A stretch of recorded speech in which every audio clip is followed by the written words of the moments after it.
Hello বন্ধুরা, নমস্কার। আমি স্মিতা দাস চলে এসেছি একটা বড় ভিডিও নিয়ে।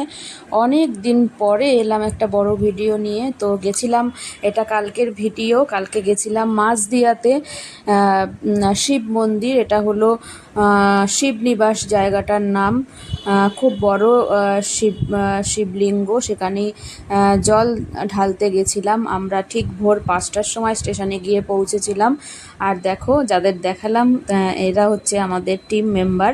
তো আমরা সবাই মিলে ভোর 5টার সময় উঠে চলে গেছিলাম শিবনিবাসে। তো ট্রেনে পরপর আমরা পেয়ে গেছিলাম। তো তারপরেই এই চলে যাচ্ছি শিবনিবাসের উদ্দেশ্যে। তো খুব অনেক দিন পরে বেরোলাম, বেশ ভালো লাগলো, খুব মজা হলো। এত গরম, তার মধ্যে বেরোনোটা খুব চাপের ছিল, কিন্তু সত্যিই খুব ভাগ্যের ব্যাপার। খুব ওয়েদারটা খুবই ভালো ছিল, খুবই ভালো ছিল, বলার কথা না। আর জায়গাটা তো দেখতেই পাচ্ছ, গ্রামের পরিবেশ। সেই জন্যই একটু জানলাটা দিকে আমি ক্যামেরাটা অন করা ছিল। এত সুন্দর পরিবেশ দেখে কার না ভালো লাগে, ভিডিও না করে তো থাকতেই পারছিলাম না। খুব সুন্দর, দুধারে মাঠ, মধ্যিখান থেকে ট্রেনটা যাচ্ছিল, অসম্ভব সুন্দর। আর যেহেতু একদম ভোরবেলা হালকা হালকা একটা রোদের আভা আসছিল, তো অসম্ভব ভালো লাগছিল, মানে কি বলবো।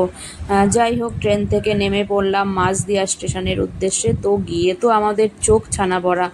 এত সুন্দর একটা বাজার, মানে টাটকা টাটকা জিনিস, আর এত রিজনেবল, মানে প্রচণ্ডই কম দাম। মানে আমরা সবাই খুব, মানে কি বলবো, এত সবজি টবজি দেখে সবারই প্রচণ্ড মনে হচ্ছিল এখন সবজি তরকারি কিনি, কিন্তু যেই উদ্দেশ্যে গেছি সেটা আগে করে নিতে হবে। তো স্টেশন থেকে বেরিয়ে আমরা টোটোর উদ্দেশ্যে আমরা রওনা দিলাম। তার আগে অবশ্যই আমরা সন্দেশ কিনে নিয়েছিলাম। ফল তো আমরা বাড়ি থেকেই সবাই কিনে নিয়ে গেছিলাম, ফল ফুল। আর সন্দেশটা একটু সবাই মিলে আমরা কিনলাম। তারপরে সবাই বসে পড়লাম আমরা একটা অটোতে। তো অটো করে সবাই মিলে আমরা রওনা দেব শিবনিবাসের উদ্দেশ্যে।